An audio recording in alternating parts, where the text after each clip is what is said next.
tranquility to earth.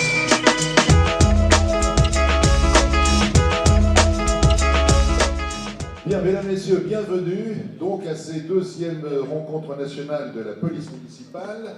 Comme vous le savez, il y aura un certain nombre d'intervenants de haut niveau. Il y aura 3 tables rondes, une ce matin, 2 cet après-midi, qui balayeront l'ensemble des problèmes auxquels vous êtes confrontés, tant sur le plan de la sécurité publique que sur le plan des indemnités et de l'équipement. C'est donc avec grand plaisir que nous allons vous donner l'occasion, par ces assises, à peaufiner les problèmes qui vous permettent d'avancer dans une organisation qui est très sensible, vous en doutez bien, pour les élus que nous sommes, surtout les maires, quels qu'ils soient, quelles que soient les communes, qui ont bien besoin de professionnels que vous êtes, qui cherchent constamment à s'améliorer. Puis lorsqu'on a monté, monsieur le maire est venu à monter une communauté de communes, et j'étais à ses côtés, et on a réfléchi tout de suite de se demander si ça ne serait pas intelligent, à partir d'une police municipale forte, sur une commune qui avait les moyens, de la développer au niveau d'une intercommunalité et de faire profiter au niveau de la solidarité, parce qu'il nous semble que la sécurité et la sûreté, c'est la première solidarité qu'on doit donner, et qu'on en fasse profiter les autres communes, qui interviennent aussi, qui payent un peu, suivant leurs moyens, mais de faire profiter l'ensemble des communes de cette police dite municipale qui est devenue intercommunale. Aujourd'hui, je suis content, on y est. On a fait ça en 1 mois et demi. En 1 mois et demi, on a réussi à mettre des élus, des personnalités, le ministère de l'Intérieur, autour de la table, la gendarmerie. Aujourd'hui, on va discuter, on va tous discuter, réfléchir, peut-être à une police territoriale, à l'avenir de notre profession, au social, à l'armement. J'espère que tout va y passer. Et ce que je souhaitais malgré tout, c'est que cette journée soit une rencontre où on va échanger, mieux se connaître, et que chaque année, on puisse mettre ça en place. Notre reconnaissance sociale, aujourd'hui comme hier, nous savons qu'il va falloir l'arracher. La sécurité demeure l'une des préoccupations majeures de nos concitoyens. La crise économique et sociale que nous vivons depuis plusieurs années n'a fait que renforcer la violence sur le territoire. Les causes sont connues, je ne reviens pas. Seule la recherche de solutions nous intéresse. Nous sommes loin du compte. En dépit d'une reprise du recrutement de policiers nationaux qui ne compensent pas les pertes et ignorent les véritables besoins. Alors oui, ce constat ne pouvait qu'entraîner le développement rapide des polices municipales, une réponse des maires aux prises avec les réalités. Ce qui m'amène naturellement à marquer la position de mon syndicat dans ce cadre institutionnel et opérationnel. Et voici donc qu'aujourd'hui, les polices municipales retrouvent force et vigueur, comme on dit chez moi. Je comprends bien qu'il n'y a aucun dogme dans cette situation, mais je crois aussi qu'à en oublier les principes qui, au cas présent, ont valeur constitutionnelle, notre société perd de tous les repères. Dans les années 2000-2010 et encore aujourd'hui, 2 conceptions de police municipale s'affrontent. Pour les uns, la police municipale incarne la police de proximité, d'aide aux personnes, proche des demandes des administrés. Pour les autres, elle a une mission plus explicite de lutte contre la délinquance sur le fond de désengagement étatique. Et bien entendu, chers amis, c'est vers cette police que nous nous dirigeons. Pour s'en convaincre, il suffit de se rapporter aux propos de Monsieur le ministre de l'Intérieur qui a décidé la création d'une police territoriale en 2014.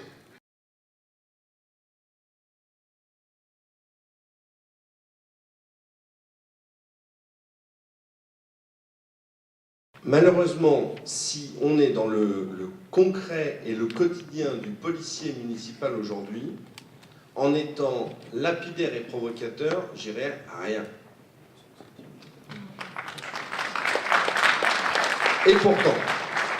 Et pourtant, quand je vois des visages d'anciens, il y a quelque chose de très imperceptible qui a progressé. Et moi, je salue ici la présence d'amis syndicalistes de la police nationale, où il y a 15 ans, 20 ans même, leur présence même était inimaginable ici. Alors, ce que vous disiez, monsieur, tout à l'heure, il y a quelques petites minutes, oui, d'accord, mais attendre 20 ans avant de réagir et d'être actif, voilà le problème de la France. Sur beaucoup de sujets.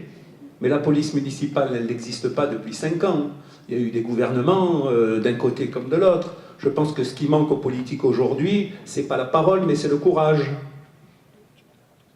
Il ne faut pas simplement dire, il faut faire. Et nous, et je dis bien les pauvres petits maires, on nous demande toujours d'en faire plus, toujours de prendre des responsabilités, mais on ne nous donne jamais les moyens. Voilà le problème aujourd'hui de la police municipale. Voilà. Alors, depuis 2011, la seule chose qui a été actée, c'est l'indice 529 pour les BCP, et qui est passé dernièrement, quoi. Il a fallu encore se battre pour que cet indice passe enfin. Pour le reste, on est toujours donc aux bases sociales pour essayer d'avoir un peu plus. Donc, on attend toujours que nos primes soient intégrées dans le calcul de la retraite. On attend toujours une révision des grilles indiciaires. On attend toujours un classement catégorie B active. Enfin, on en est toujours au point de départ, mis à part cet indice 529.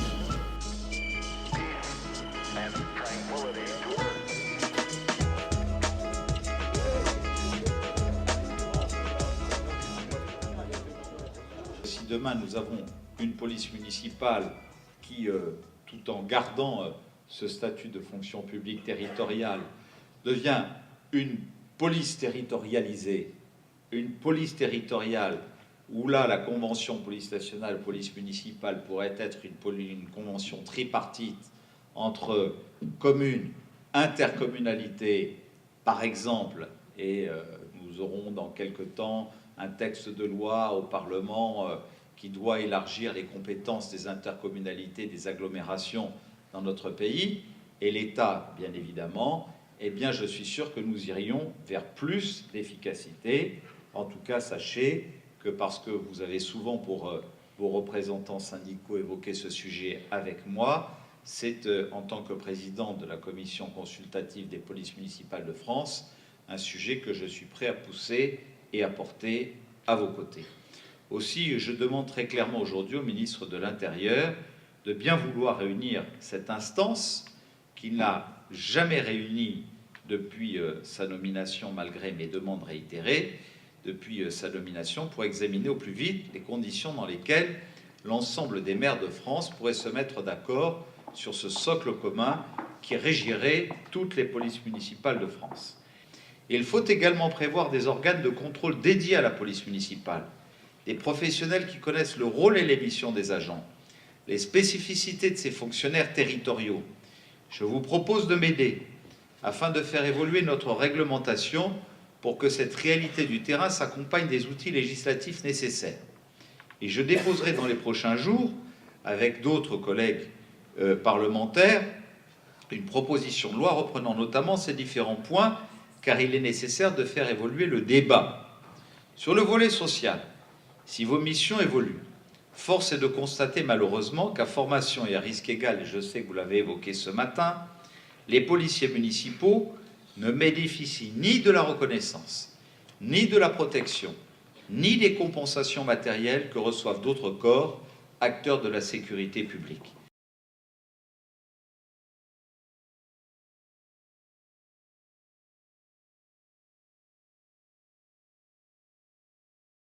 On ne doit pas perdre de vue ce fer de lance de nos revendications en termes d'emploi, de définition de l'activité des policiers municipaux sur le terrain.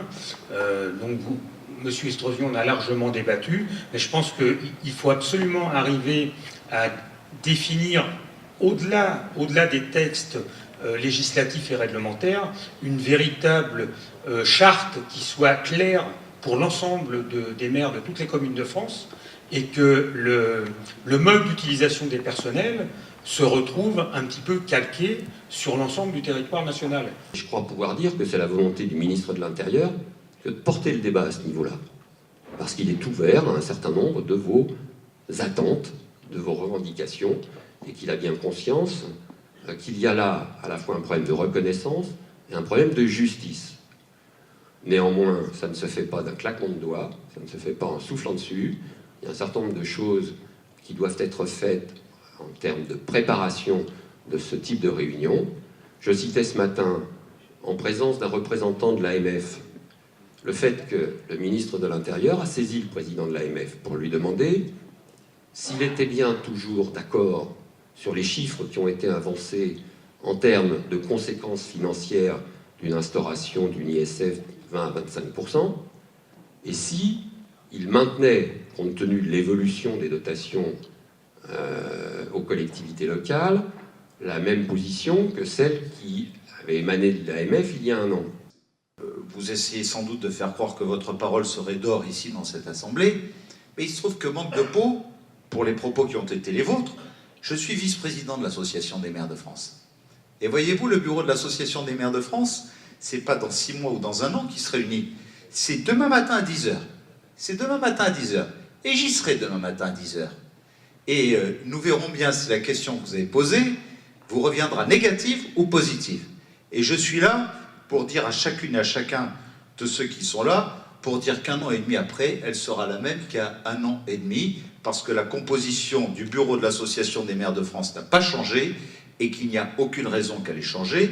Et si d'ailleurs elle avait changé, eh bien je serai là pour les rappeler à leur devoir, et je sais que les maires de France ont une parole et qu'ils savent la respecter.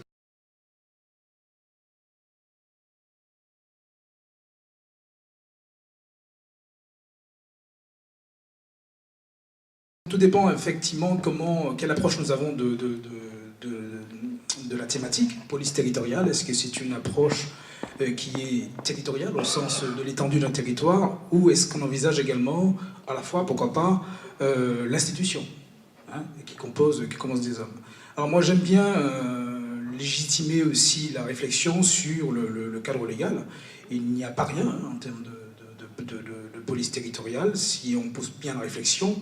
J'avais noté notamment la loi démocratie de proximité, qui permet effectivement par la création des EPCI de ne pas avoir trop peur d'aller en avant de cette notion. Il y a également la loi sur la réforme territoriale, qui est toute nouvelle, qui est venue renforcer effectivement la première.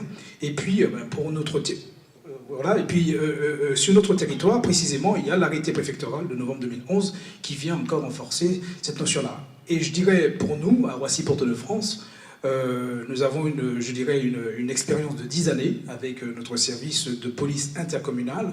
Donc je pense que c'est tout simplement une visée stratégique. Il n'y a pas à tergiverser là-dessus pour pouvoir effectivement, par ce mode de moyen de mutualisation, être plus près de la population comme vous le rappeliez. Tout d'abord, bien évidemment, la police de proximité, on en a beaucoup parlé, ça fait couler beaucoup d'encre. La police de proximité, elle existe. Ça ne sert à rien de la chercher bien loin. La police de proximité, c'est la police municipale, tout simplement. Pourquoi? Parce qu'elle se décline au quotidien de différentes manières sur l'ensemble du territoire communal, avec un certain nombre d'outils que le maire a à sa disposition pour encadrer la vie quotidienne des administrés et faire en sorte que le bien vivre ensemble se déroule le mieux possible. Je crois que le mérite de vos rencontres, c'est surtout de mettre autour de la table, j'allais dire, tous les acteurs qui contribuent à la sécurité, de faire se parler police nationale et police municipale, gendarmerie, tous les acteurs. Alors, fondamentalement, qu'est-ce que je suis venue vous dire aujourd'hui? Vous dire ce que je crois. Je crois que les polices municipales sont le 3e pilier de la sécurité dans notre pays. Je crois qu'à côté de la police nationale et à côté de la gendarmerie, nous avons besoin d'une véritable police de proximité, et que pour moi, la police de proximité, ce sont les polices municipales. Ce sont celles vers qui nos concitoyens se tournent immédiatement. Ce sont celles qui doivent faire, j'allais dire, l'objet de toutes les attentions pour ceux qui s'intéressent au quotidien de nos concitoyens. Et en Ile-de-France, vous êtes devenu une force de sécurité vraiment incontournable, puisque l'essentiel des forces de police municipales aujourd'hui sont en Ile-de-France. Vous êtes 3500 aujourd'hui déjà dans notre région, je crois. Et vous êtes évidemment appelés à grandir. Et vous êtes appelés à venir nous aider, venir aider les élus, venir aider nos concitoyens. Je crois que ça peut avancer. Je crois qu'on peut continuer à travailler ensemble. Et je crois qu'on peut obtenir des résultats. Soyez un peu patient. Ne demandez pas tout de suite. De toute façon, on ne peut pas travailler sur l'ensemble des chantiers simultanément. Il faut bien commencer par un, puis après un autre. Certes, on peut en faire avancer plusieurs en même temps, mais Vous voyez bien, compte tenu du foisonnement de vos besoins, on est bien obligé de faire des priorités.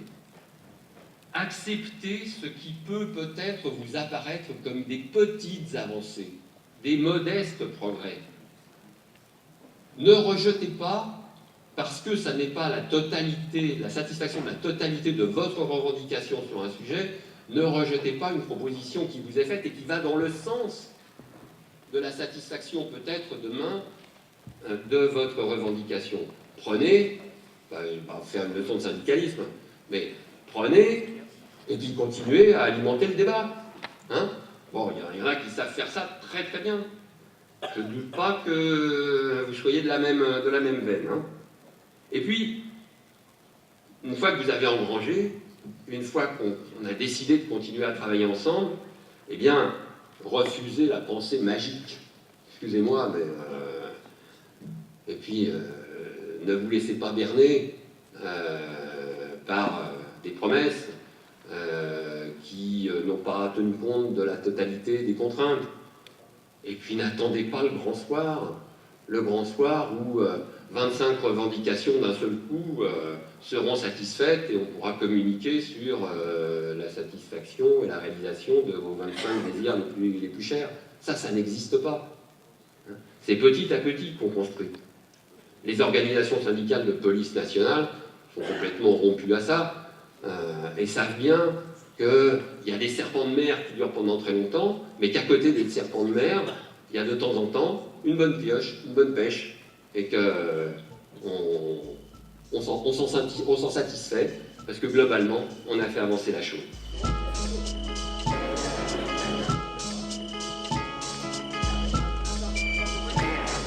And tranquility to